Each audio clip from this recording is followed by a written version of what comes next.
Hey everyone, James Cordes here with the Mora Group, coming at you with our July 15th mid-month market update. Thanks for checking in. Let's jump into it.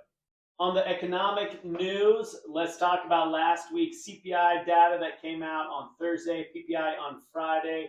Thursday's numbers were the most important, the most relevant, and the ones that moved the market the most.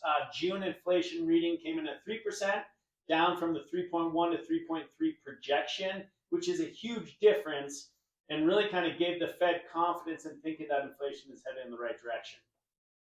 On top of that, unemployment data ticked up over 4% in June for the first time in 2 years.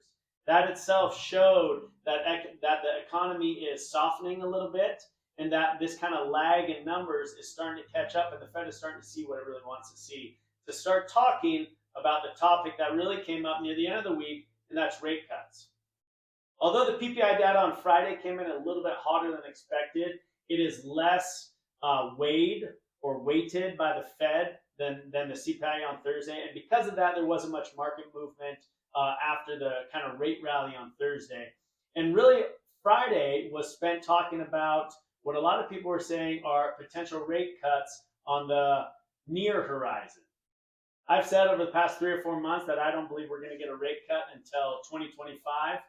I could be mistaken. That actually might happen sooner than expected, especially with all the information that we got last week. Per data from CME's group FedWatch, there's a 90% chance that we're going to get a Fed rate cut September 17th and 18th. That's 2 meetings from now. They have one coming up here at the end of July. There's really no chance of a rate cut then, but there is a decent chance now, and kind of the noise is getting louder about potentially September rate cut. Chairman Powell came out last week and said he wanted to reiterate that the Fed doesn't have to wait and doesn't want to wait until inflation gets down to 2%. In fact, they will react to it much sooner than that because there's always a lag in economic data, right? It usually takes a couple months for this data to catch up to kind of real time, and so they're not going to wait to 2%. They're going to cut before that. Along those lines, it's important to remember that lenders and lending institutions typically start adjusting pricing before the actual rate cut occurs. So let's say that there is a lot of noise about a rate cut September 17th and 18th. It's projected by everyone, it's probable, it's likely going to happen. Well, lending institutions, they don't wait until 2 p.m. Eastern on September 17th when Chairman Powell says, yes, we are cutting rates by 25 bips. They don't wait till that moment to actually cut rates. They start pricing it in a week, maybe 2 earlier than that. So by the time it actually happens, it's already priced in. So for those borrowers who are on the sidelines just waiting for kind of that glimmer of hope, that optimistic kind of signal that things are going to head in the right direction, you might want to actually start thinking about jumping into it a couple weeks beforehand, before that actual rate cut happens, because you're going to see it in pricing anyway. All right, shifting gears from all the economic information that we're getting, let's talk a little bit about credit card debt and credit card rates. I have talked about it before. I've included in my updates. It's been a topic, whether we're talking about average credit card debts, average car loans, just total amount of debt in this country, which is higher than it's ever been. Let's talk about kind of some real numbers so we can put all this in perspective. And then we can talk about how a home equity loan might actually work for you. The first thing I want to talk with credit card debt is I want to talk about the average interest rate. Per Forbes, for the week of July 15, 2024, they report that the average credit card rate is 27.62%. That's an outrageous number. But what does that look like in real time? What does that look like in real money? We'll take a look at this slide right here. If you had $20,000 in credit card debt, and you have that average interest rate of 27.62%, and you were making a monthly payment of $500 a month, it would take you 112 months to pay that off.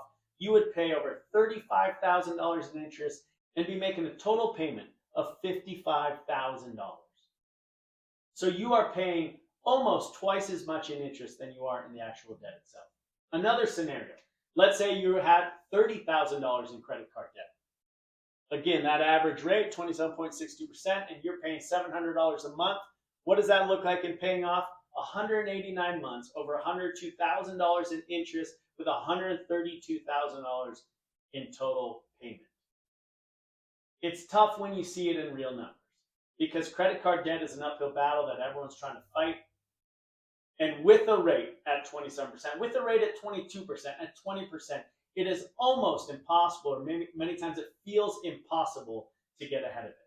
Now, oftentimes when people are in that much credit card debt, they are waiting for some sort of life event to help pay that off. Maybe it's a bonus at work. Maybe it's a gift from a family member. It could be a million different things, but they're waiting for that. Well, my advice to you would be get that debt into a lower interest rate. So that as you're paying it off, as you're waiting for something to change, maybe that raise at work, whatever it might be that is going to enable you to pay that off, pay it off at a lower rate. Let it accrue at a lower rate. And that's where the home equity loan comes into play.